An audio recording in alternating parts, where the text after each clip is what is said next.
pure and simple and me. People who question my motives. Now, I guess that's one that hits me, but I've never been neglected in this church. We have such a loving church, and love has been extended to me. I've been through a lot of crazy trials this last 5 years, and I have no qualms about that. I just been really loved in this church. I forgive those in our body who have been inadequate friends, those who have rejected my tentative and feeble efforts to reach out, those who refuse to forgive me for things I have done and have damaged a relationship, for those who don't know how to be a friend unless I do all the calling, speaking, or initiating, those who can never share beyond a superficial level, denying the invitations to their fellowship, those who know how to befriend me when I'm in need, but cut off the relationship when I'm functioning well. I'm guilty of that. I really go and see people when they're sick, but it seems like when I don't need them, I don't go. Those who destroy a possible relationship because they don't want to bother me, and consequently they leave no foundation on which to build. We forgive, Father. Be pleased to work the release of forgiveness in our hearts. Lady Elizabeth Leach said, don't worry about who you are, but whose you are. And if the King is indeed near kin to us, the royal likeness will be recognizable. And I have to do some heart searching sometimes. It's like I say, we're so busy we neglect people. It's not intentionally. But I hope that if there's someone here that needs me, sometime you let me know. I'd be glad to come. Thank you.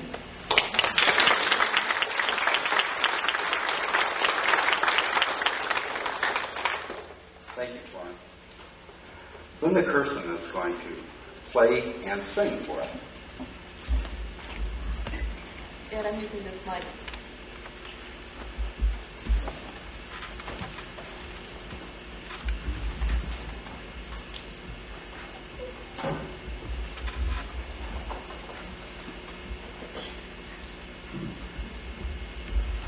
This is a real heavy song that has a real wonderful message. It's called I've Been Changed. And it talks about the fact that I've been to the river, been baptized, and my life will never, ever be the same again.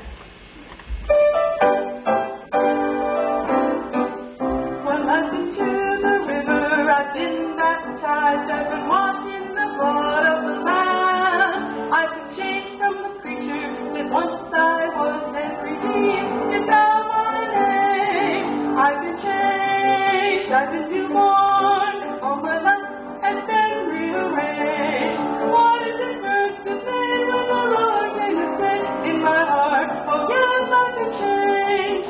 Though my sins were as scarlet, they're white as snow. I was bound, but today I am free. I was lost in the darkness, but now I'm found. I was blind, but now I see. Like the poor Hebrew children, I wandered long in a bed of the land to and fro.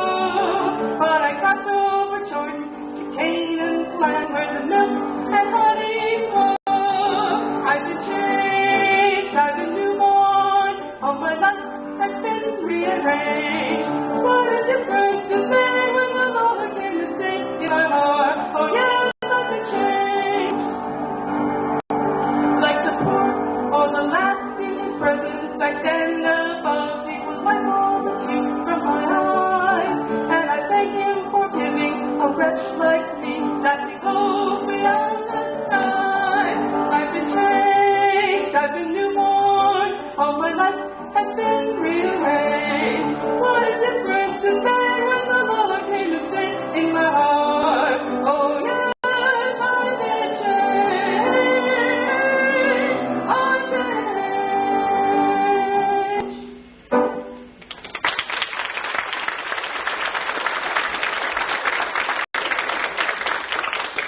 Isn't that wonderful? That's what the Lord does when He comes into our life. He just takes us and changes us. And some of us have been changed longer than others, but He does it for all of us. He changes each and every one of us. Debbie Kirsten is going to come and share her French horn with us. Well, not share it, she's going to play it.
Christy and Paul Castle are going to come and share some kind of song.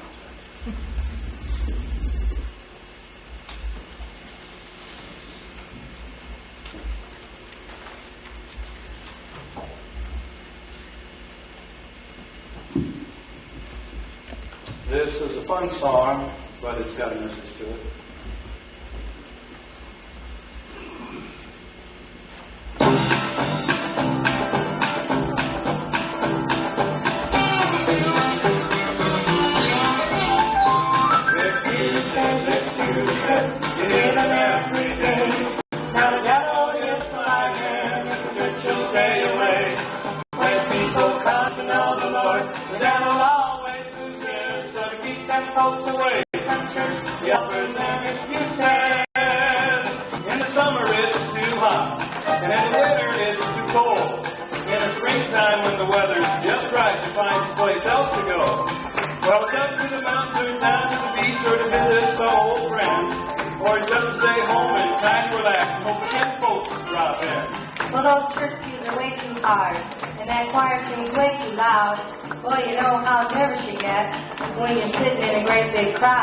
The doctor told you now you better watch those crowds.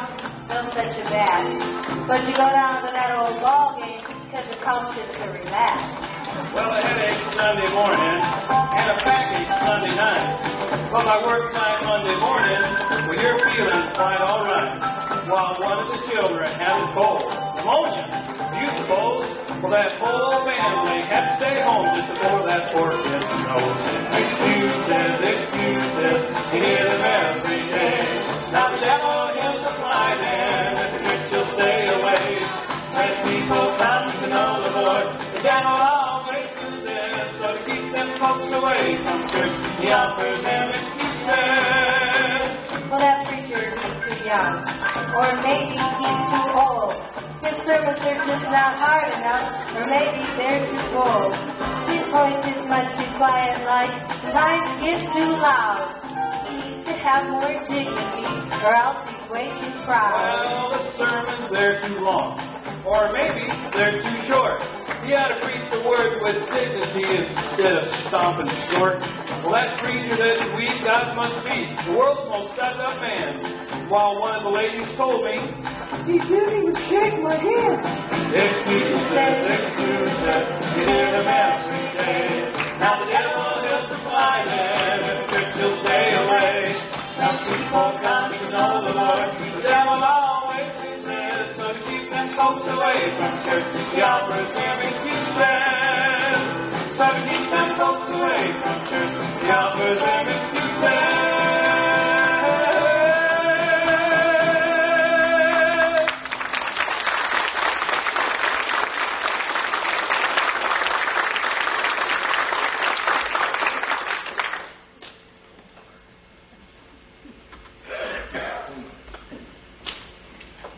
being a part of a church that doesn't buy into the excuses of. Carrie Henderson's going to come and share a poem with us.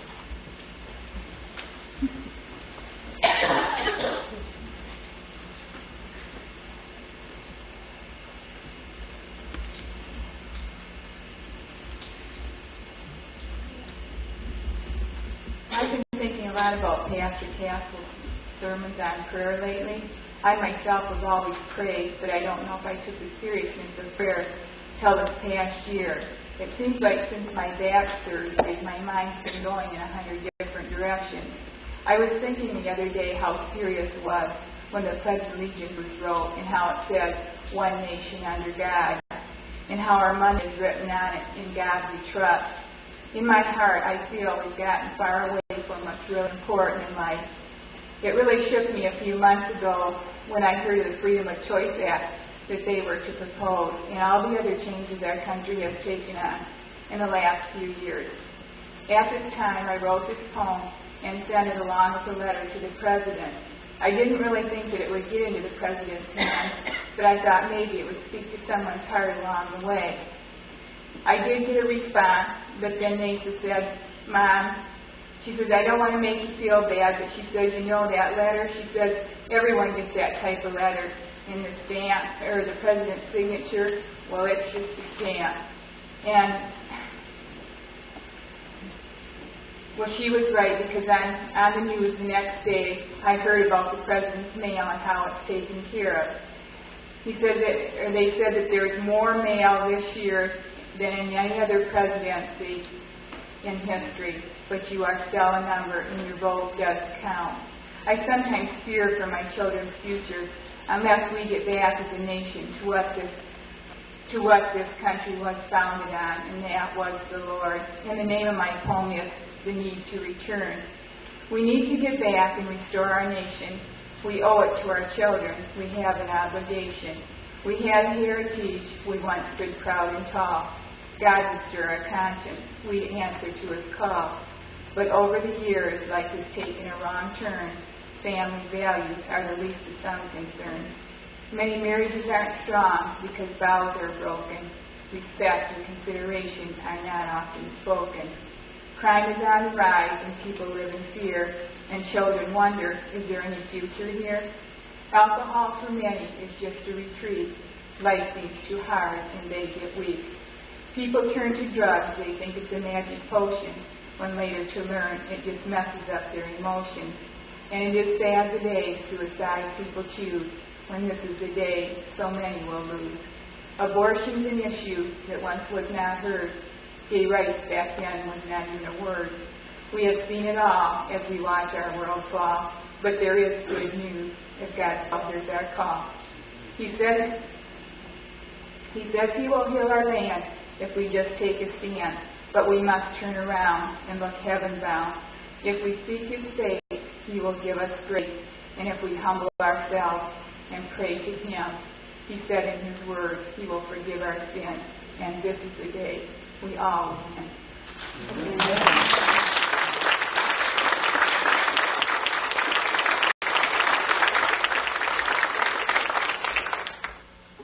Thank you for those great words, Carrie. Thrills my soul to see the way the Lord's working in different lives.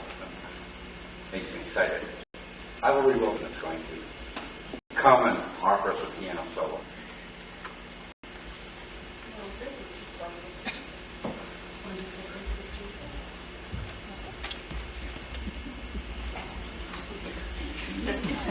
Good to be in the West.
Plank, and this time Betty Wallace is going to sing with us.